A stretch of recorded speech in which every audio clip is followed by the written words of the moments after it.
دعوت کو قبول کیا کہ اپنے بزرگوں سے سنی ہوئی کچھ باتیں اور آپ جیسے اہل علم سے سنی ہوئی کچھ باتیں آپ کے سامنے سبق سنانے کی نیت سے یا مذاکرے کی نیت سے شیئر کروں گا۔ یقیناً وہ میرا سبق ہوگا اور اس کا اول مخاطب میں خود ہوں، لہٰذا کوئی گفتگو کے دوران کوئی ایسی بات جو کسی بھی مقام اور کسی بھی منصب کے سے ہٹ کر میرے منہ سے سرزد ہو جائے تو اس کا مخاطب میں ہوں۔ لہٰذا اس اعتراف کے بعد میں اپنی گفتگو کو آگے بڑھاتا ہوں۔ اور ایک اور بات بھی میں تمہید میں ہی ذکر کر دوں، جیسے میں نے عرض کیا کہ مجھے بھی کچھ صفوں اور چٹائیوں پر بیٹھنے کی سعادت حاصل ہوئی ہے، لیکن میری جو عملی سرگرمیاں ہیں وہ زیادہ سرکاری اداروں میں، اور اس حوالے سے مجھے ملکی سطح پر بھی مختلف جامعات میں جانے کا اتفاق ہوتا ہے، اور مغرب میں یورپ میں بھی سرکاری سطح پر اسفار کے مواقع ملے ہیں، اور عرب ممالک میں بھی مختصر دورانیے کے کچھ سفر ہوئے ہیں۔ تو ان تمام اسفار کے بعد جو میری اپنی ایک رائے پہلے بھی تھی اور اس میں مزید توثیق ہوئی، وہ یہ کہ علم جو ہے اور علم کا جو ادراک ہے یا جو علمی استعداد ہے وہ ہمارے چٹائیوں اور بوریا سے نسبت رکھنے والے لوگوں کی جو علمی استعداد ہے اس کا مقابلہ نہ مغرب میں ہے اور نہ ہی سرکاری اداروں میں رہنے والے لوگوں کے اندر مجھے نظر آیا ہے۔ لہٰذا یہ بھی میرا ایک مشاہدہ ہے جو میں ابتدا ہی میں آپ سے شیئر کر رہا ہوں۔ جیسے میں نے ابھی عرض کیا کہ میری یہاں حاضری کی وجہ یہ ایک نسبت ہے جو میری اپنے متعلقین کے ساتھ ہے، تو میں آج کی مجلس میں سب سے پہلی جو بات کرنا چاہتا ہوں اور وہ جو آپ کو یہ سبق بھی سنانا چاہتا ہوں جس پر میں نے عمل بھی کیا، وہ یہ کہ یہ نسبتیں جو ہیں ان نسبتوں کو سنبھالا جائے۔ آج ہم جن مصروف ترین زندگی کا شکار ہیں، اس کے اندر ہم جہاں بہت سی چیزیں قربان کر رہے ہیں وہاں ہم اپنے ان رشتوں کو، ان نسبتوں کو، ان روحانی رابطوں کو بھی قربان کیے چلے جا رہے ہیں۔ آپ یقین جانیے کہ یہ نسبتیں یہی قیمتی ہیں، یہی باعث نجات ہیں، اور اس کا مقام اور مرتبہ کا ہمیں بالکل بھی اندازہ نہیں ہے۔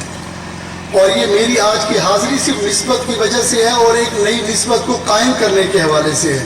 لہٰذا میرا آج کا پہلا سبق اپنی ذات کے لیے اور آپ کے ساتھ مذاکرہ کرتے ہوئے وہ یہ کہ آپ کی جہاں جہاں علمی، عملی، روحانی نسبتیں ہیں ان کی قدر کیجیے، اس کو محفوظ کیجیے اور انہیں مزید مضبوط کیجیے۔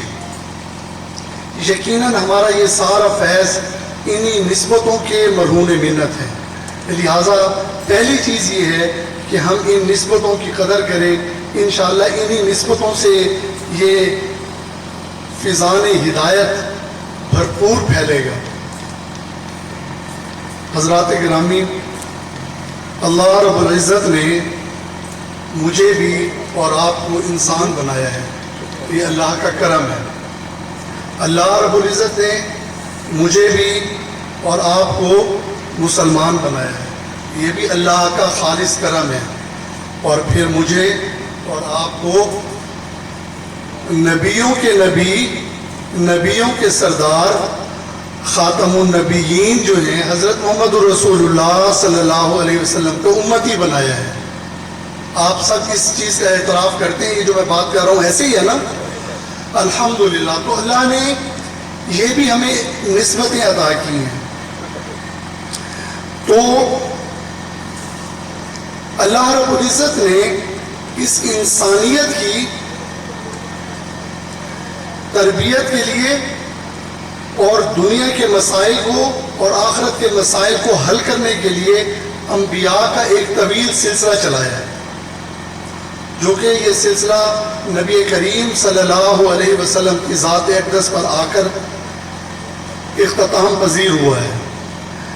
یہ تمام انبیاء جو تھے، اگر ان کا ایک لفظ میں یہ ذکر کیا جائے کہ ان کا مقصد کیا تھا، تو مجھے یہ سمجھ آتی ہے کہ ان کا مقصد خالق کا تعلق مالک سے جوڑنا تھا، مخلوق کا تعلق خالق سے جوڑنا تھا، عبد کا تعلق مالک سے جوڑنے کا تھا۔ اور آپ قرآن مجید اٹھا کر دیکھیں تو انبیاء کی جو دعوت ہے، مثلا آپ سورۃ ہود کو اٹھا کر دیکھیں، آپ سورۃ شعراء کو اٹھا کر دیکھیں، تو وہاں انبیاء کیا کہتے ہیں؟ یا قوم اعبدوا اللہ اعبدوا اللہ اعبدوا اللہ۔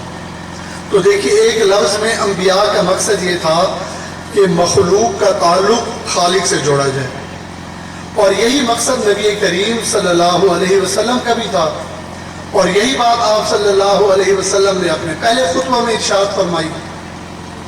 جب ہمیں یہ بات سمجھ میں آ گئی تو ہمیں ایک اگلے سٹیپ پر جا کر مزید یہ دیکھنا ہے کہ نبی کریم صلی اللہ علیہ وسلم نے ایک یہ مقصد پیش نظر رکھا، اور اس کے علاوہ آپ صلی اللہ علیہ وسلم کے جو مقاصد تھے انہیں اگر بڑے بڑے سبجیکٹ میں تقسیم کیا جائے تو وہ تین ہی ہیں۔ آپ صلی اللہ علیہ وسلم اشاعت دین کی ذمہ داری پر فائز تھے، آپ صلی اللہ علیہ وسلم دفاع دین کے مورچے کی ذمہ داری پر بھی فائز تھے، اور آپ صلی اللہ علیہ وسلم نفاذ دین کی جو مہم تھی اس کو بھی سر انجام دے رہے تھے۔ تو گویا اشاعت دین، دفاع دین اور نفاذ دین، یہ آپ صلی اللہ علیہ وسلم نے ان چیزوں کی ذمہ داری کو معاشرے میں سر انجام دیا، اور مقصد کیا تھا؟ ان مخلوق کا خالق سے تعلق کو قائم کرنا۔ امید ہے کہ یہاں تک بات سمجھ آ گئی ہوگی۔ میں نے اپنی خطبے کے اندر ایک حدیث پڑھی، اور وہ حدیث یہ تھی العلماء ورثۃ الانبیاء۔ یہ ہم نے یہ حدیث مبارکہ آپ جیسے بزرگوں سے سنی ہے۔ اس حدیث کی طرف آنے سے پہلے ایک چھوٹی سی اور بات بھی ذکر کیے دیتا ہوں، وہ یہ کہ جو میں نے یہ رسالت کے مقاصد ذکر کیا آپ کے سامنے، ان مقاصد کے لیے ذرائع آپ صلی اللہ علیہ وسلم نے اور دیگر انبیاء نے کیا اختیار فرمائے۔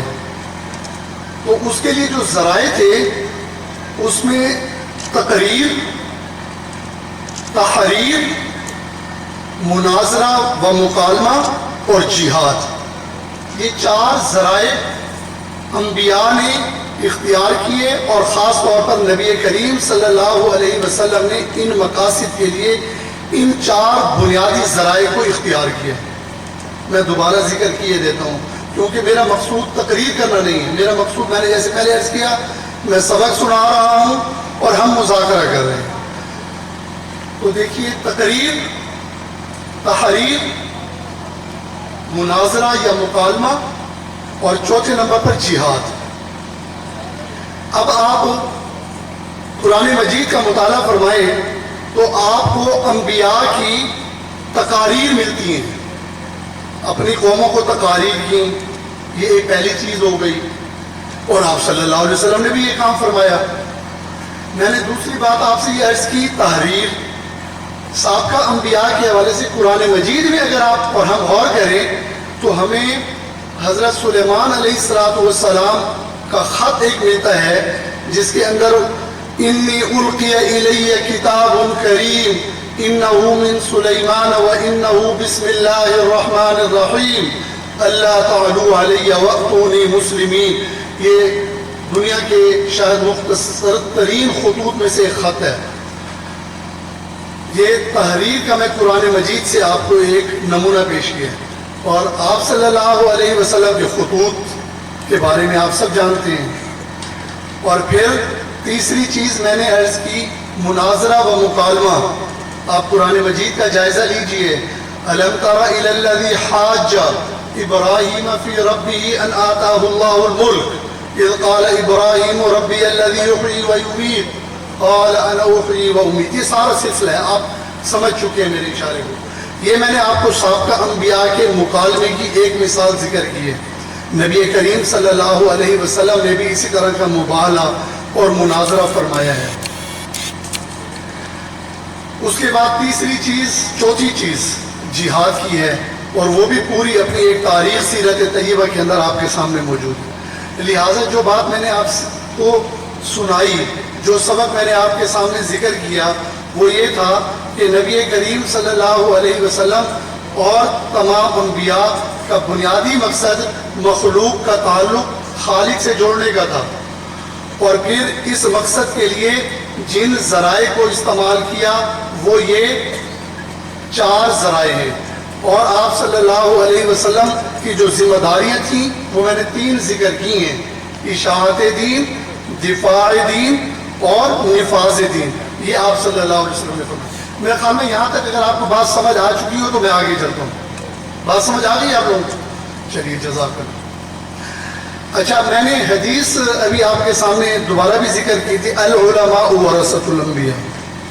ہم نے اس حدیث کی روشنی میں یہ بات سمجھی کہ آپ صلی اللہ علیہ وسلم کی ختم نبوت کے نتیجے میں یہ ذمہ داری کس پر آئی ہے؟ علماء پر. اور علماء جو ہیں اس ذمہ داری پر فائز ہوئے ہیں. یہاں میں ایک بات عرض کرتا چلوں. اب علماء جتنے بھی موجود ہیں یہ 2 ہی طرح سے اس شعبے میں آئے ہوں گے، تیسری شکل نہیں ہے. یا تو اپنے شوق اور رغبت سے آئے ہوں گے یا اتفاقاً آ گئے ہوں گے. بہت سے ایسے بھی ہوتے ہیں کہ ان کے والدین نے انہیں زبردستی مدرسے میں داخل کیا ہوگا، بڑی مشکل سے.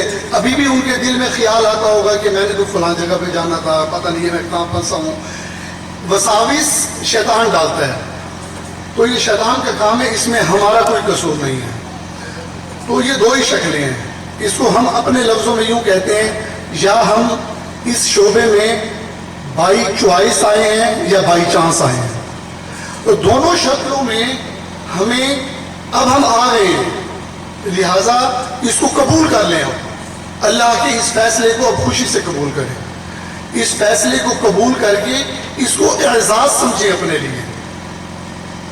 اگر آپ شوق سے آئے ہیں تو بھی یہ اللہ کا کرم ہے، اور اگر آپ شوق سے نہیں آئے، کسی نے آپ کو دھکا دے کر اس میں پھنسایا ہے، تو مزید شکر ادا کیجیے آپ، اس لیے کہ آپ اللہ کے نبی کے وارث بن گئے ہیں.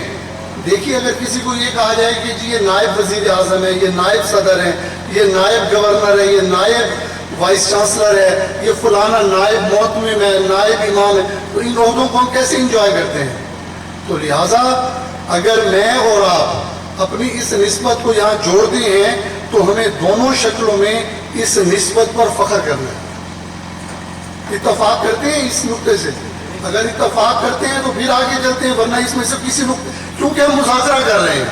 میرا مقصد کا تعین کوئی آپ پر کوئی علمی روک جھاڑنا نہیں. میں خود ایک طالب علم ہوں اور مجھے کچھ بھی نہیں آتا. میں اور جو میں یہ باتیں بھی کر رہا ہوں ان میں سے کوئی بات میری اپنی نہیں ہے، یہ بھی میں آپ کو عرض کر دوں. یہ سب وہ باتیں ہیں جو ہم نے بھی اپنے اساتذہ سے، اپنے بزرگوں سے، اور اسی طرح کے اسلاف جو کہ آپ کو دوسری نشست میں جن کی آپ زیارت فرمائیں گے، اسی طرح کے لوگوں سے سنی ہوئی بکھری ہوئی باتیں ہیں جو میں آپ کو سنا رہا ہوں. تو چنانچہ ہم آج اسی مجلس میں یہ طے کرتے ہیں کہ الحمدللہ اللہ نے ہمیں یہ نسبت عطا فرمائی، ہم اس پر نہ صرف راضی ہیں، خوش ہیں. تو چنانچہ جب ہم وارث بن چکے ہیں تو لہٰذا یہ ساری ذمہ داری کس پر آئے گی جو میں نے ابھی پہلے والی ذکر کی؟ یہ ساری ذمہ داری ہم پر آ گئی. لہٰذا اچھا، اب یہ جو اشاعت دین کا کام ہے، دفاع دین کا کام ہے یا نفاذ دین کا کام ہے، یہ سارا ہمارے اوپر آ گیا. لیکن اللہ کے نبی تو جامع الصفات تھے. آپ نے یہ تمام کام اکیلے پوری امت کو کر کے دکھائے. لیکن ہم تو کمزور اور ناتواں ہیں، ہم میں سے کم ہی ایسے لوگ ہیں جو ان تمام کاموں کو کر پائیں. یعنی دفاع دین بھی ہم ایک ہی وقت میں کریں، عالمی سطح پر سرحدوں پر کر رہے ہوں، اور پھر اس کے بعد ہم نفاذ دین کا کام بھی ہم تو نہیں کر پاتے ایسا. لہٰذا ہم جس دائرے میں ہیں، ہم اس دائرے میں جو کام ہمارے حصے میں آتے ہیں، جو ہم عام طور پر کرتے ہیں، وہ دو طرح کے کام ہیں. وہ کیا ہے؟ ایک ہم کرتے ہیں تبلیغ کا کام، جس کے لیے میں نے لفظ بولا اشاعت دین کا کام، اور دوسرا ہم کرتے ہیں تعلیم دین کا کام. ان دونوں میں کیا فرق ہے؟ تعلیم دین کا کام ہم ان لوگوں کے لیے کرتے ہیں جو طلب سے ہمارے پاس آتے ہیں. آپ فرض کریں کسی مسجد کے خطیب ہیں، امام ہیں، آپ کے پاس ایک صاحب آئے خود اور آ کر درخواست کی کہ مجھے یہ چیز سکھائیں، تو اس کو آپ یقیناً وہ چیز سکھائیں گے، یہ آپ نے تعلیم دی. اور ایک بہت بڑا وہ طبقہ ہے جس کو آپ متوجہ کرتے ہیں. جب آپ متوجہ کر رہے ہیں تو آپ اشاعت کر رہے ہیں کہ یہ لوگ انہیں دعوت دے رہے ہیں کہ وہ آپ کے ساتھ رابطے میں آ جائیں، آپ کی دعوت کو قبول کریں. تو گویا ہم جو کام کر رہے ہیں وہ سارے کام تو نہیں کر پا رہے، لیکن ان میں سے جن کاموں کو ہم بظاہر کر رہے ہیں وہ کام یہ دو ہیں. وہ یہ دو کام ہیں، اشاعت دین کا کام کر رہے ہیں اور تعلیم دین کا کام کر رہے ہیں. اب جو مجھے موضوع دیا گیا ہے اور جو کچھ اب میں یہاں تک پہنچ چکا ہوں، تو جو کچھ کہا گیا ہے اور جو کچھ آپ کے ذہن میں ہے وہ یہ کہ عصر حاضر کے چیلنجز، ایسا کچھ لکھا ہوا ہے نا میرا خیال میں اس میں، علماء کے عصر حاضر کے چیلنجز یا مسجد اور محراب میں سے وابستہ لوگوں کے چیلنجز، یہ اس طرح کا کوئی موضوع ہے جو ہمیں دیا گیا ہے. اب ہم اس کی طرف پہنچنے والے ہیں. اب ہم یہ کام کر رہے ہیں اور اب ہم نے یہ جائزہ لینا ہے کہ ہمیں کیا چیلنجز ہیں. یہی جائزہ لینا ہے نا کہ ہمیں کیا کیا چیلنجز کا، کن کن چیلنجز کا سامنا ہے. اچھا، چونکہ میں یونیورسٹی سے بھی وابستہ ہوں، یہ جو جنہیں ہم سو کالڈ ماڈرن لوگ کہتے ہیں، اگر ان سے یا فرض کریں ریاستی اداروں سے پوچھیں کہ آپ کا کیا چیلنج ہے، وہ کہتے ہیں علماء ہی ہمارا چیلنج ہے. علماء سے بات کرتے ہیں تو وہ کہتے ہیں ہمارے چیلنجز بھی ہیں.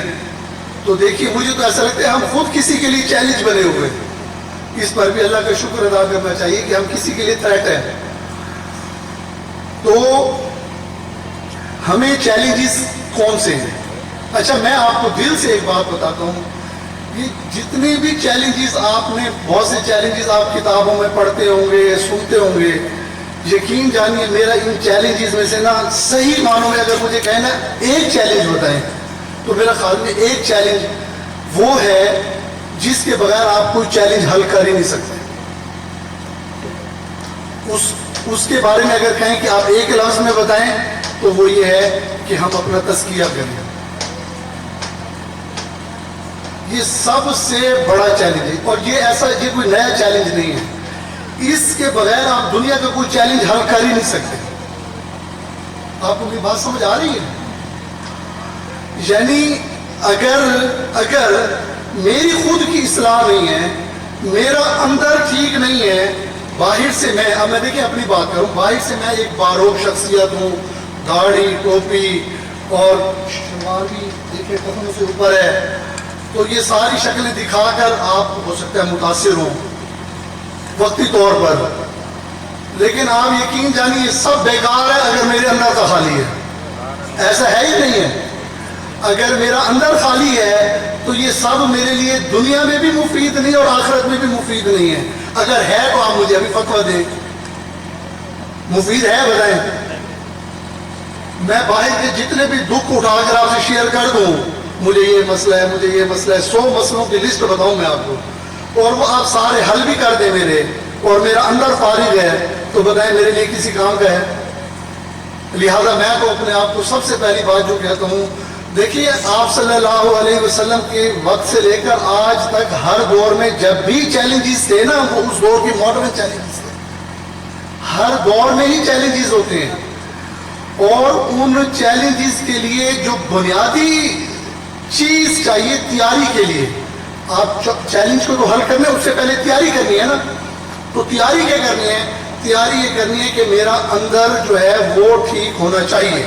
آپ نے وہ مشہور حدیث میں سناتا ہوں سبق کے طور پر، مذاکرے کے طور پر، کہ وہ 3 لوگ سب سے پہلے پیش ہوں گے قیامت والے دن. ان میں سے ایک عالم ہوگا اور اس کو کہا جائے گا جی ہاں جی کیسا کیسا معاملہ، کہے گا جی میں نے پڑھایا، میں نے یہ کیا وہ کیا. تو اس کی اس بات کو مانا جائے گا؟ کہا جائے گا نہیں نہیں، تم تو یہ سارا کام اس لیے کرتے تھے لِيُقَالُ أَنَّكَ عَالِمٌ كَيْفَ وَقَدْ قِيلَ.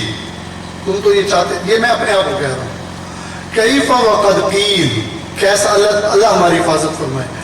تو وہ کیسا معاملہ ہوگا کہ جب یہ کہا جائے گا کہ بھئی یہ تم نے سارا کچھ کیا، ہم تسلیم کر رہے ہیں، لیکن تمہارے اندر یہ بات چونکہ نہیں تھی، جو تمہیں چاہیے تھا وہ ہو چکا، تمہارا مقصود پورا ہو چکا، لہٰذا آج تو ترتیب اور ہے، لہٰذا کیا ہوگا اس کے ساتھ. دیکھیے ابھی ہی ہم سب لوگوں نے رجب کے اندر معراج کے حوالے سے تقریریں کی ہوں گی، یقیناً خطابات کیے ہوں گے. تو جو آپ صلی اللہ علیہ وسلم کو اپنے والا منظر دکھایا گیا تھا، یہ منظر بنیادی طور پر میں اس کو ایسے دیکھتا ہوں، یہ منظر ڈرانے کے لیے نہیں ہے. ہم جب یہ منظر پڑھتے ہیں نا یہ ڈر جاتے ہیں. یہ منظر اللہ کے نبی کی ہمارے ساتھ محبت ہے کہ وہ ہمیں بتا رہے ہیں پہلے سے ہی کہ ایسا ہے. آپ اگر اپنے بچے کو یہ بتائیں کہ آگے بیٹا یہ خطرناک شکل ہے، اس سے محفوظ رہنا، آپ اس کو اس سے محبت میں یہ بات بتا رہے ہیں، اس کو آپ ڈرانا اور دھمکانا چاہتے ہیں. تو یہ اللہ کے نبی کی ہم سے محبت ہے کہ اللہ کے نبی ہمیں یہ فرما گئے ہیں کہ ایسا معاملہ ہے، لہذا ہوشیار رہیے گا. تو چنانچہ کیا نتیجہ نکلا؟ چیلنج نمبر 1 اگر مجھے کہیں پہلا اور آخری، تو میرے نزدیک تو پہلا اور آخری چیلنج ہی. اگر یہ ٹھیک ہے تو باہر کا کوئی مسئلہ حل نہ بھی ہو تو ہم کامیاب ہیں، ناکام ہیں؟ کامیاب ہیں. اور اگر وہ باقی سارے چیلنجز حل ہو جائیں اور یہ حل نہ ہوا تو پھر ہم کامیاب ہیں یا ناکام ہیں؟ لہٰذا میں تو یہ سبق سناؤں گا اور یہ بات عرض کروں گا کہ ہمیں اپنے اندر اور باہر کو ٹھیک کرنے کی ضرورت ہے. اندر پر زیادہ زور لگانے کی ضرورت ہے، باہر پر زیادہ زور کی ضرورت نہیں ہے.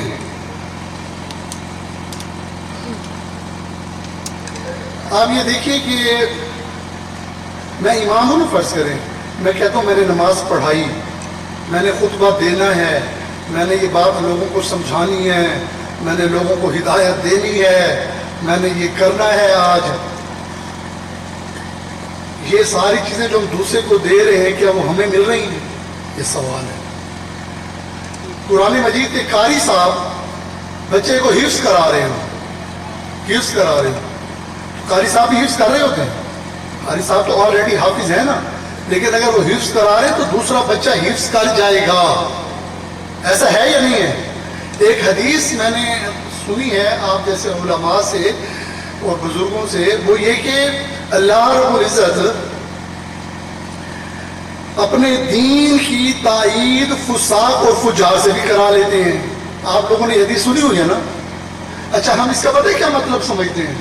اس کا مطلب ایسا عام طور پر ایسا سمجھتے ہیں، مثال کے طور پر ایک بندہ ہے، ظاہری طور پر اس کی داڑھی نہیں ہے یا اس نے پینٹ پہنی ہوئی ہے، اس نے مسجد کو فرض کریں ₹1,00,000 دے دیا، تو ہم کہتے ہیں کہ دیکھیں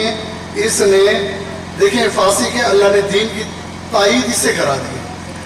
حالانکہ اس کا مطلب یہ نہیں ہے، کیونکہ اس نے جو کام کیا اس کو تو اس کا ثواب مل رہا ہے نا. اس نے جو ₹1,00,000 مسجد کو دیا اس کا ثواب مل رہا ہے یا نہیں مل رہا؟ مل رہا ہے. لیکن اگر فرض کریں میں اندر سے خالی ہوں اور لوگوں کو سکھا رہا ہوں، مجھے فائدہ ہو رہا ہے، لیکن اس چیز کا غالب امکان ہے کہ دوسرا فائدہ اٹھا جائے. اس پر غور کرنے کی ضرورت ہے کہ کہیں ایسا تو نہیں ہے کہ خدا نہ خواستہ میں غلط ہوں اور مجھ غلط کے ذریعے دین کی تائید ہوئی چلی جا رہی ہے اور لوگ نوافل پڑھے چلے جا رہے ہیں، ایام 20 کے روزے رکھے چلے جا رہے ہیں، لوگ نفلی صدقے خیرات کیے جا رہے ہیں اور میرے ذریعے سارا کچھ ہو رہا اور میں فارغ ہوں. کہیں اس حدیث کے زمرہ کہیں یہاں تو نہیں جاتا. اس پر غور کرنے کی ضرورت ہے. یہ میری بات سمجھ آئی ہے؟ یعنی سمجھ آئی ہے کہ مطلب یہ کہ جو میں سمجھانا چاہ رہا ہوں وہ بات واضح ہو گئی ہے نا؟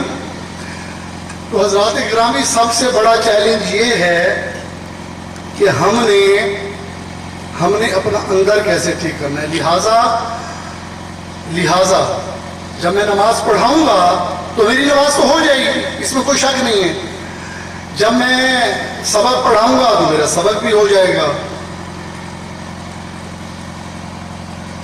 تو لہٰذا کیسے پتہ چلے گا کہ بھائی میں، لہٰذا اس کا بہت ہی سمپل فارمولہ ہے کہ میں اپنی خلوت، نماز پڑھاتے ہیں نا فرض، تو وہ نوافل ہماری خلوت میں ہیں یا نہیں ہے؟ آپ کہیں گے سیرت طیبہ سے بتائیں یا دکھائیں یا دیکھیں کیسا ہے. تو جب ہم سیرت طیبہ کا مطالعہ کرتے ہیں تو اللہ کے نبی نے تہجد پڑھ کر دکھائی ہے یا نہیں دکھائی؟ اور یہ جو نوافل عبادت ہیں، اشراق، چاشت، روابین، یہ انفرادی عبادات ہیں یا اجتماعی؟ اللہ کے نبی نے یہ بتائیں. یہ ساری کی ساری کہاں ہوں گی؟ یہ ساری کے ساری خلوت میں ہوں گی.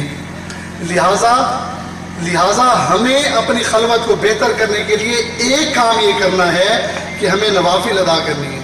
اچھا، ایک اور عجیب مسئلہ میں اپنے اندر دیکھتا ہوں. ہم چونکہ پڑھے لکھے لوگ ہیں نا، مطلب ہے کہ دین کو کچھ جانتے ہیں، تو وہ ٹرینڈ کیا ہے؟ وہ یہ کہ اللہ کے نبی تہجد پڑھتے تھے، لہٰذا میرے اوپر تہجد لازم ہے. ہاں، پبلک نے پڑھتے ہوئے کوئی بات نہیں، آپ عشاء پڑھیں، جماعت سے پڑھیں، فجر جماعت سے پڑھیں، آپ کی ساری رات. یہ سہولت ہم خود استعمال کرتے ہیں. تو لہٰذا اس سہولت کو، یہ سہولت بانٹنے کے لیے ہے اپنے یہ ہمیں، یعنی سبق میں یہ ایک خزانہ ملا ہے، اس خزانے کو ہمیں بانٹنا ہے، استعمال نہیں کرنا. دیکھیں، اگر ہم دیکھیں آپ صلی اللہ علیہ وسلم جب کسی کام کو تقسیم کرتے تھے تو بتائیے اپنے لیے آسان کام تلاش کرتے تھے یا مشکل؟ بتائیں، خود آپ بتائیے.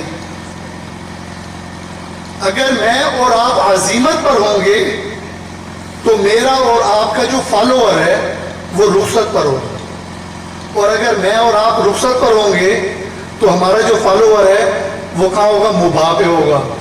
اور اگر ہم مباح پہ ہوں گے تو وہ مکروہات پہ ہوگا، اور اگر ہم مکروہات پہ ہوں گے تو وہ اس کا اللہ ہی حافظ ہے. اور اگر ہم خود مکروہات سے بھی نیچے چلے جائیں اپنی خلوتوں میں تو پھر ہم یہ توقع کرتے ہیں کہ یہ بن جائیں، ایسے ایسے ایسے ایسے بن جائیں. تو لہٰذا اپنی خلوت کو درست کرنے کے لیے اللہ کے نبی نے ہمیں یہ چیزیں کر کے دکھائی ہیں. کاموں کی تقسیم میں اللہ کے نبی مشکل کام پسند فرماتے تھے اپنے لیے، تاکہ برسا کو یہ پتہ چلے کہ یہ ٹرینڈ ایسا ہے. دوسری بات، اچھا میں آپ کو قرآن مجید سے بھی یہ بات سمجھاؤں گا، ایسا نہیں کہ میں ایسے آپ کو صغرا کبرا ملا کر نتیجہ نکال کر چلا جاؤں، کیونکہ یہ بھی ہوتا ہے نا، ایک فن ہوتا ہے. تو لیکن میں آپ کو یہ ان باتوں کی قرآن سے بھی دلیل دوں گا انشاءاللہ. دوسری چیز دیکھیے، بڑی عبادت نماز کی ہے، تو نماز ہم کیسے قائم کر سکتے ہیں؟ نوافل کی شکل میں. دوسری بڑی چیز کیا ہے؟ تلاوت. تو تلاوت کرنی چاہیے. میرا خیال میں بھی الحمدللہ حافظ ہوں، اور آپ میں سے بھی جو لوگ پکے حافظ ہیں انہیں بھی پتا ہوگا کہ ہم قرآن کے ساتھ کیا کرتے ہیں، اور جو کچے ہیں ان کی آج کل کیا کیفیت ہوگی انہیں بھی پتا ہوگا، اور انہوں نے تراویح بھی سنانی ہو. تو قرآن مجید کی تلاوت کیا ہماری خلوت میں تلاوت ہے یا نہیں ہے؟ یعنی یہ ایک پیمانہ ہے جس سے ہم جائزہ لے سکتے ہیں. دو چیزیں ہو گئی.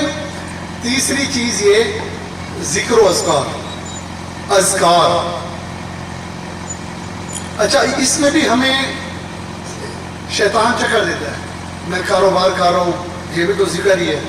میں رزق حلال کما رہا ہوں، یہ بھی ذکر ہے. سبق پڑھ دے، کتاب پڑھ رہا ہوں، ذکر ہے.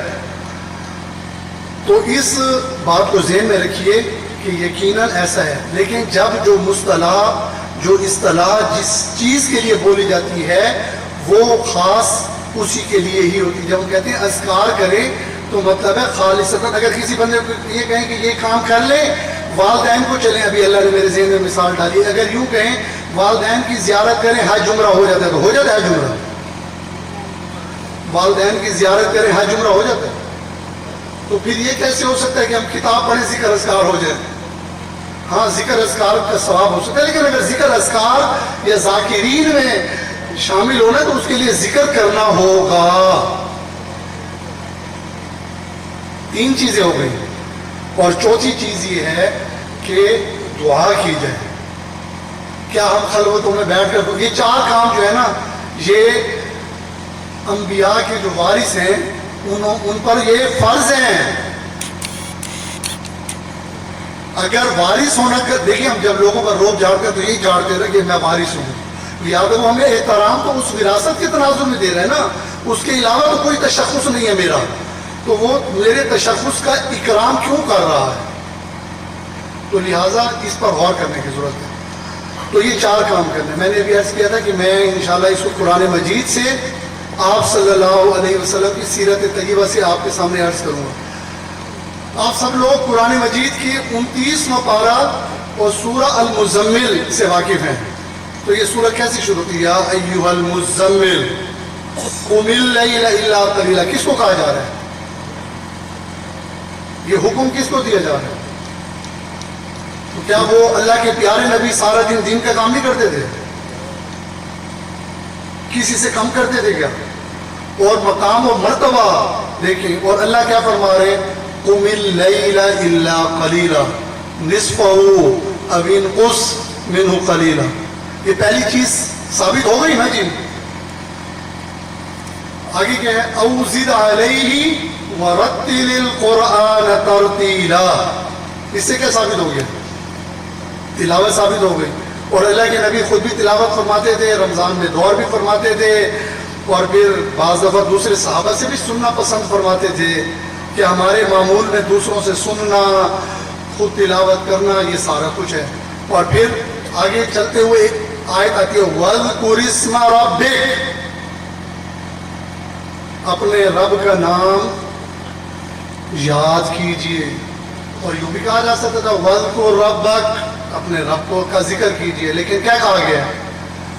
وَاذْكُرْ اسْمَ رَبِّكَ, اپنے رب کے نام کا ذکر کیجئے. اور یہ قرآن مجید میں اور جگہوں پر بھی ہے یہ تعبیر. قَدْ أَفْلَحَ مَنْ تَزَكَّى. آگے کیا ہے؟ وَذَكَرَ اسْمَ رَبِّهِ. تو اس سے دیکھیے واضح طور پر یہ بات سمجھ میں آتی ہے کہ اللہ کے ناموں کا باقاعدہ ذکر کرنا خود قرآن مجید کی تعلیمات سے مطلوب اور مقصود ہے. اور دعا تو الدعاء مخ العبادہ. اور دیکھیے حضرت تھانوی نور اللہ مرقدہ نے کتاب لکھی ہے, آپ سب لوگوں کے علم ہے, مناجات مقبول. نام سنا ہے آپ لوگوں نے؟ مناجات مقبول. اس کے اندر حضرت نے 7 دن کی منزلیں سہولت کے لیے بنا دی ہیں. دیکھیے ہمارے تو نبی ہیں, اور ہمارے اسلاف کا حال دیکھیں, انہوں نے بھی کیسے کیسے حلوے پکا کر دیے ہمیں. تو اللہ کے پیارے نبی اور ان کے پیارے ورثاء نے کیسا کام کیا, مناجات مقبول. اچھا اس کا نام رکھا جا سکتا تھا الادعیہ الماثورہ, الادعیہ المقبولہ, کچھ اس طرح کا نام دیا جا سکتا. مناجات پتہ کس کو کہتے ہیں؟ مناجات کہتے ہیں سرگوشیاں کرنے کو. سرگوشی کیسے ہوتی ہے؟ میں جیسے ابھی میں آیا تھا نا یہاں, تو انہوں نے کچھ ایسے سرگوشی کہا رہا تھا. تو یہ سرگوشی خاص تعلق والوں سے ہوتی ہے. تو انہوں نے حضرت تھانوی نے گویا نام سے ہی ایک پیغام دیا ہے کہ اللہ کے ساتھ سرگوشیاں کی جائیں, اللہ سے باتیں کی جائیں, یہ مطلوب اور مقصود ہے. تو یہ 4 چیزیں چاہیے خلوت کو درست کرنے کے. میرے نزدیک تو سب سے بڑا چیلنج ہے, آپ اتفاق کرتے ہیں اس بات سے؟ اگر ہم یہ سبق یہیں میں اپنا بند کر دوں اور ہم یہاں سے چلے جائیں اور یہ میرے عمل میں آ جائے تو میرے خیال میں ہم کامیاب ہیں. اور جو میں آگے بات کر رہا ہوں وہ اگر ہو جائے تو بہت اچھا ہے. لیکن اگر یہیں یہ سارا کچھ ختم ہو جائے تو کم سے کم اس لیے کہ ہم اللہ کی بات کر رہے ہیں, لیکن کیا ہم اللہ کے لیے کر رہے ہیں یا نہیں کر رہے ہیں, اس پر سوال ہے اپنے اپنے طور پر. یہ ہر ایک کا کیس الگ الگ ہے, اس میں کوئی ایک فارمولہ نہیں ہے کہ سب ایسے ہیں, ہر ایک کا کیس الگ ہے. تو لہٰذا میرا معاملہ الگ ہے, ہر بندے کا معاملہ الگ الگ ہے. تو لہٰذا میں یہ عرض کرتا ہوں چیلنج نمبر 1 ہم خود ہی چیلنج ہیں. ہمیں اپنا ہی چیلنج درپیش ہے, ہمیں اپنی ہی خلوت اور جلوت کا معاملہ ہے. آپ لوگوں نے ایک جملہ بہت سنا ہوگا، موت العالمی، آگے کیا کہتے ہیں؟ موت العالمی، موت العالم کہتے ہیں نا. اس کا مطلب ہے کہ جب عالم فوت ہوتا ہے تو وہ فوتگی کس کی ہوتی ہے؟ نقصان کس کا ہوتا ہے؟ فرد کا نقصان ہوتا ہے یا؟ اس فارمولے کو تسلیم کرتے ہیں آپ لوگ؟ اچھا مجھے یہ بتائیں، یہ فارمولہ صرف موت کی حد تک نہیں ہے. اس فارمولے کو آپ کو میں تھوڑا سا اس کا ایک اور رخ دکھاتا ہوں. اب میں جملہ بولتا ہوں، ذلت العالمی ذلت العالم، عالم کی لغزش بھی معاشرے کی لغزش ہوتی ہے. عالم کی لغزش اس کی انفرادی لغزش نہیں ہے. عالم جو ہے وہ صرف یونیورسٹی اور کالج کے استاد کی طرح صرف ایسا نہیں ہے کہ جائے گا سبق پڑھائے گا اور اس کے بعد تنخواہ لے گا ختم. نہیں ایسا نہیں ہے. ہم جس نسبت کے دعوے دار ہیں، ہمیں اس نسبت کے تقاضے میں ہم رہنما ہیں. ہم جاب نہیں کرتے، ہم رہنما. لوگ ہمیں کاپی کرتے ہیں، لوگ ہمیں فالو کرتے ہیں. بے شک ایک کر رہا ہو، دو کر رہا ہو، تو اگر میں کوئی اچھا کام میرے اندر موجود ہے تو اس کا امپیکٹ آنا ہی آنا ہے. اور اگر میں غلطی کر رہا ہوں تو میری انفرادی غلطی نہیں ہے، اس غلطی کا امپیکٹ معاشرے پر آنا ہے. حضرت عمر رضی اللہ تعالیٰ عنہ کا دور تھا. آپ نے ایک صحابی تھے، غالباً ان کا نام تھا زیاد بن خزیر. آپ نے پوچھا مجھ سے، یہ بتاؤ حل تعرف ماذا یہدم الاسلام، کیا تم جانتے ہو اسلام کو منہدم کرنے والی کون سی چیز ہے؟ صحابی خاموش رہے، کوئی جواب نہ دیا. حضرت عمر رضی اللہ تعالی عنہ نے فرمایا یہدمہ ذلت العالم، معاشرے کو جو تباہ و برباد کرنے والی چیز ہے وہ عالم کا پھسلنا ہے، عالم کی لغزش ہے. حدیث مبارکہ میں ایک دعا ہے، میرے تو ذہن میں پتہ نہیں اسی موضوع پر ہی باتیں آ رہی ہیں ساری. حدیث مبارکہ میں ایک دعا ہے، اللہم اجعل سریرتی خیرا من علانیتی. آپ کو امیدیں سمجھ آ گئی ہوگی یہ دعا. اے اللہ میرے باطن کو، میری خلوت کو میرے ظاہر سے بہتر بنا. وَاجْعَلْ عَلَانِيَتِي صَالِحًا، اے اللہ میرا جو ظاہر ہے اس کو اچھا بنا دے. اچھا یہ دعا دیکھیے اللہ کے نبی نے ہمیں تعلیم فرمائی. دعا سمجھ آ گئی ہوگی، اللہم اجعل سریرتی من علانیتی، اے اللہ میری خلوت کو میرے ظاہر سے بہتر بنا. میں جب اس دعا کو پڑھتا ہوں تو میرے ذہن میں خیال آتا ہے، اللہ کے نبی نے یہ دعا کی تو دعا امت کو تعلیم فرمائی، اور صحابہ بھی یہ دعا کرتے ہوں گے. آپ ذرا چشم تصور میں غور کریں، حضرات صحابہ اپنی خلوت میں کمرہ بند کر لیتے ہوں گے، فرض کریں گھر میں خلوت میں کیا کچھ کر سکتے ہوں گے. اچھا ایک یہ ویو ہے. دوسرا ویو دیکھیں، آج میں اور آپ خلوت میں کیا کچھ نہیں کر سکتے. مجھے تو ایسا لگتا ہے کہ اللہ کے نبی کی یہ بھی خالصتاً بہت ہی اس امت کے اس گروہ کے لیے خاص محبت کا ایک پیغام ہے، کیونکہ اس دور کا سب سے بڑا مسئلہ ہی خلوت کی حفاظت کرنا ہے. تو دیکھیے یہ والی جو کیفیت ہے، شاید اس کو قرون اولیٰ کے اندر، خلوت کے اندر اس کی اتنی حاجت اور ضرورت نہ ہو جتنی اب ضرورت ہے.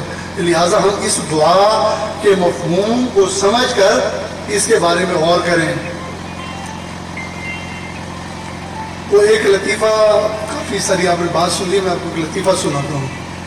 ذلت العالمی ذلت العالم، وہ مشہور ہے، آپ میں سے اکثر لوگوں نے سنا ہوا ہے، لیکن میں اس کا ایک رخ آپ کو بتاؤں گا. وہ ایک صاحب تھے، داڑھی اور وضع قطع ان کی شرعی تھی، سائیکل پہ جا رہے ہیں تو سائیکل کسی خاتون میں مار دی انہوں نے. تو خاتون نے بے ساختہ دیکھا اور بہت سے چہرے مسکرا رہے ہیں. دیکھیں انہیں یہ لطیفہ، میں نے کہا تھا نا یہ لطیفہ سنا ہوا ہے آپ نے. تو خاتون نے متوجہ ہوئی اور فوراً کہا، داڑھی رکھ کر کہ ایسا کام کرتے ہو؟ تو اس نے، آپ لطیفے میں یہ سنتے ہیں، اس نے کہا یہ داڑھی ہے، بریکیں نہیں ہے. لیکن اگر آپ اس کی گہرائی میں غور کریں تو اس میں درس یہی ہے کہ عالم کے سائیکل کی بریک ٹھیک ہونی چاہیے. عالم کے پاس بریک خراب کرنے کی گنجائش نہیں ہے. یہ میں آپ کو اس لطیفے سے مقصود یہ بتانا ہے، یعنی ہمارے پاس یہ گنجائش نہیں ہے. جب ہمیں پبلک اس طرح کی کوئی بات کرتی ہے تو ہم ضرور امتحان دیتا ہے نا، اس کی پہلی کوشش یہ ہوتی ہے کہ میں پاس ہوں. جب وہ پاس ہونا یقینی ہو جاتا ہے تو پھر اگلے گریڈ شروع ہوتے ہیں. تو یہاں تک کا تو کورس اور پیپر آتے ہیں نا تو سوال، فلاں سوال لازمی ہے. یہاں تک کا تو کام ہم سب لوگوں کے لیے لازم ہے. لہٰذا اس پر میں نے گفتگو بھی تھوڑی سی زیادہ کر دی ہے. تو یہ حصہ ایسا ہے جس حصے پر عمل کیے بغیر میرا اور آپ کا اپنا چھٹکارا نہیں ہے. پبلک کو تو چھوڑ دیں. لہٰذا یہ سب سے بڑا چیلنج ہے. اس چیلنج کی، کیونکہ اس دور میں فتنے، حملے اور تقاضے اور خواہشات بہت زیادہ ہمارے ارد گرد ہیں، لہذا اس ایریے پر محنت کرنے کی بہت زیادہ ضرورت ہے.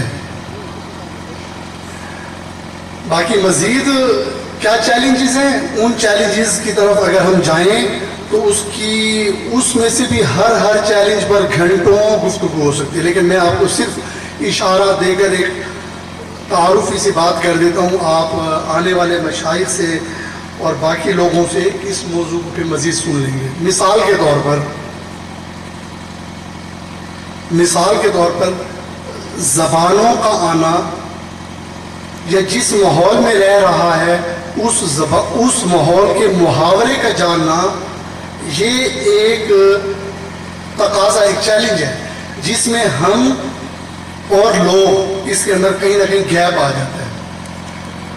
آپ نے مولانا سرفراز خان صفدر صاحب کا نام سنا ہوا ہے. ساری انہوں نے کتابیں ایسی لکھی ہیں جو دفاعی میدان میں.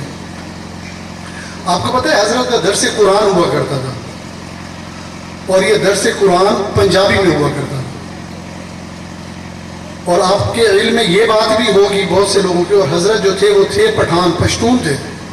اب بتائیں ایک پشتون بندہ پنجاب میں آ کر رہ رہا ہے، گکھڑ کے اندر ایک مسجد کے اندر تھوڑے سے لوگوں میں درس ہوتا ہے اور وہ درس پنجابی میں دیتے ہیں. تو آپ کا کیا خیال ہے، یہ بس ویسے ہی تھا؟ ایسا نہیں تھا. یہ زبان کی اہمیت کے تناظر میں آپ جس قدر معاشرے کے محاورے سے ہم آہنگ ہوں گے، آپ کا رابطہ بہتر ہوگا. آپ جب ملک سے باہر کہیں ہوتے ہیں نا، اسی طرح عرف کی تفہیم، معاشرے کی تفہیم جو ہے، یہ بھی ایک بہت بڑا چیلنج ہے. میں نے آپ کو جیسے ابھی عرض کیا نا، ان میں سے جتنے میں آپ کو عنوان ذکر کر رہا ہوں، یہ سب مستقل موضوعات ہیں، ان پر سیر حاصل گفتگو، ان کی بہت سی مثالیں دی جا سکتی ہیں. عرف کو سمجھنا بہت ضروری ہے. عرف کے بغیر آپ افراد میں کام کے وہ نتائج حاصل نہیں کر سکتے جو نتائج مطلوب ہیں. اسی طرح اس وقت اگر آپ عالمی دنیا کو دیکھیں تو دیکھیے، ہم جس پیغمبر کے وارث ہیں، بتائیے وہ نبی جو تھے وہ کسی مقامی علاقے کے تھے؟ جو ہمارا خالق ہے وہ کسی مقام یا مکان کا ہے؟ وہ ہمارا خالق، اس نے اپنا تعارف کیا کرایا؟ رب العالمین. اور ہم جس نبی کے امتی ہیں بلکہ ہم وارث ہیں، الحمدللہ. وارث ہونے کی نسبت ہمیں حاصل ہے. اللہ ہمیں اس نسبت کو قائم کرنے کی اور اس کے تقاضے پورے کرنے کی توفیق دے. مجھے یہ بتائیے کہ ان کا تعارف رحمت للعالمین کا ہے. نبی نے جو باہر کے رہنے والے حکمران تھے انہیں خطوط لکھ کر عالمی دعوت کا انتظام کیا، تو وہ تیاری ہم نے بھی کرنی ہے. اسی طرح موجود معاشرے کے اندر یہ ایک اسلام کی عالمگیریت کو کور کرنے کے حوالے سے یہ مستقل ایک سیشن کا ٹاپک ہے. اسی طرح سیکولرزم ایک مستقل دین اور مذہب بن کر معاشرے کے اندر سرایت کر چکا ہے. اب یہ سیکولرزم ہے کیا، اس کے مسائل کیا ہیں، اس کے پیچھے اس کی نفسیات کیا ہے، تو پھر ہی ہم ایڈریس کر سکتے ہیں یہ جو سو کالڈ قسم کے سلوگن ہیں، انسانی حقوق، عورت کی آزادی، جمہوریت وغیرہ وغیرہ، اس طرح کی بہت سی جو ہم بہت سی آوازیں اور نعرے سنتے ہیں، یہ اس فورم سے اٹھ رہے ہیں. ہمیں نہ تو اس فورم کا پتہ ہے، نہ اس کی نفسیات کا پتہ ہے، نہ اس کو ڈیل کرنے کی زبان کا پتہ ہے. لہٰذا ہم براہ راست صرف اس موضوع پر بات کرتے ہیں. لہٰذا ہمارے احترام اور دین کے احترام میں ہمارا سامنے بیٹھنے والا بندہ ہماری بات سن لیتا ہے، وہ ہماری بات سے محبت بھی کرتا ہے، وہ ہماری بات پر چندہ بھی دے دیتا ہے، وہ ہماری بات پر بعض دفعہ جان بھی دے دیتا ہے. لیکن عملی زندگی میں خود آنے کے لیے یا اپنے بچوں کو بھیجنے کے لیے تیار نہیں ہے. اس کی وجہ یہ ہے کہ وہ عقیدہ تو رکھتا ہے لیکن اس کو بات سمجھ نہیں آ رہی. کیونکہ ہم جب دین پیش کرتے ہیں، مثلا قرآن مجید کا درس دیتے ہیں، تو درس دینے کی فضا ایسی ہوتی ہے جیسے کوئی ماضی کا واقعہ سنا رہے ہیں، جبکہ ضرورت اس امر کی ہے کہ اس قرآن مجید کی اس درس کو موجود حالات کے ساتھ ہم آہنگ کرنا، اس کی تطبیق کرنا، یہ چیلنج ہے. اس چیلنج کو حل کرنا اور اس کے مطابق لوگوں کو یہ بتانا کہ یہ کتاب آج اس مسئلے میں ایسی ہماری ضرورت ہے. اس پر بھی بہت سی مثالیں دی جا سکتی. تو گویا یہ ایک چیلنج ہے. جب تک وہ مسئلہ ہی سمجھ نہیں آئے گا تو مسئلہ حل کیسے ہوگا؟ آپ صلی اللہ علیہ وسلم کا ایسے معاشرے کے اندر جہاں بہت سے مذاہب کے لوگ رہتے تھے، اس کے اندر آپ صلی اللہ علیہ وسلم کا رہن سہن کیسا تھا؟ یہ ساری تربیت کی ضرورت ہے. آپ علیہ السلام کے خدام میں ایک یہودی بھی تھا. ہم تو نام سن کر گھبرا جاتے ہیں. آپ صلی اللہ علیہ وسلم یہود کے جنازے کے احترام میں کھڑے بھی ہوئے. آپ صلی اللہ علیہ وسلم ان کی دعوت پر بھی جاتے تھے، دعوت پر بلاتے بھی تھے. تو گویا ان ساری مثالوں کی طرف اشارہ کرنے سے مقصود یہ ہے کہ کوئی فرد اگر ایسے معاشرے میں رہتا ہے جہاں مختلف مذاہب کے لوگ ہیں، تو ایسے میں ان کے ساتھ کیسے معاملہ کرنا ہے، کیسی ترتیبات ہیں، یہ ساری چیزیں پڑھنے، لکھنے، عملی مشق کرنے، تربیت اور اس کے بعد آگے چلا کر انہیں سیکھنے کی ضرورت ہے. تو یہ بھی ایک بہت بڑا چیلنج ہے. تو یہ سارے کے سارے اسی طرح یہ جو مسجد ہے، جس مسجد کو ہم نے صرف خطبہ یا امامت تک بند کر دی ہے، اس کے کون سے وہ کام ہیں جنہیں زندہ کرنے کی ضرورت ہے اور ان کاموں کے اندر کیا رکاوٹیں ہیں، ان ساری چیزوں کو جان کر اس کی عملی تدبیر کرنے کی شکلیں اختیار کرنا، یہ سارے کے سارے وہ چیلنجز ہیں جو وقت کے ساتھ، حالات کے ساتھ، تقاضوں کے ساتھ، جگہوں کے ساتھ تبدیل ہوتے رہتے ہیں. لیکن جو میں نے شروع میں بات کی، وہ لازمی چیز آپ دنیا میں کہیں بھی جائیں وہ ٹھہری ہوئی ہے. وہ اس کو آپ آسان لفظوں میں یوں سمجھ لیں، وہ کمپلسری کویسچن ہے، اس کے بغیر کام نہیں ہوگا. اس کے بعد آگے جب چلیں گے تو آپ پچھلی صدی میں جائیں گے، اس سے کچھ اور چیلنجز ہوں گے. برے صغیر میں دیکھیں گے کچھ اور ہوں گے، عرب میں جائیں گے کچھ اور ہوں گے، یورپ میں جائیں گے کچھ اور ہوں گے. تو ہر جگہ کے حالات کے مطابق وہ چیلنج ہوں گے. تو لہذا ان چیلنجز کا مطالعہ کرنا اور انہیں حل کرنا یہ ہماری اور آپ کی ضرورت ہے. لہذا ان چیزوں کی تیاری کی جائے. ان چیزوں کی طرف آج کی مجلس میں صرف اشارات کرنا مقصود تھا.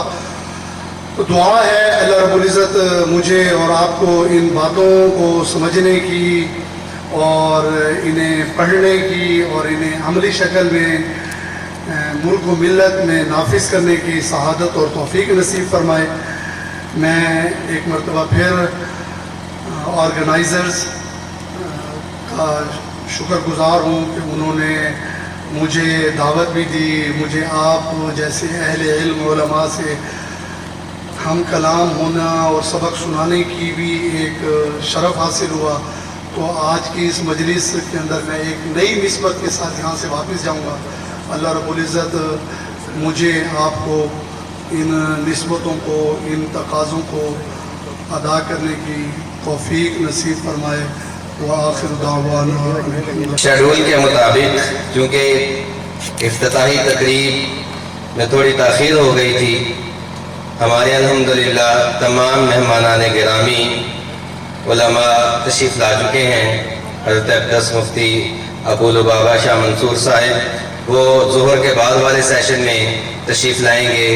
شیخ الحدیث مولانا پروفیسر یوسف خان صاحب دامت برکاتہم العالیہ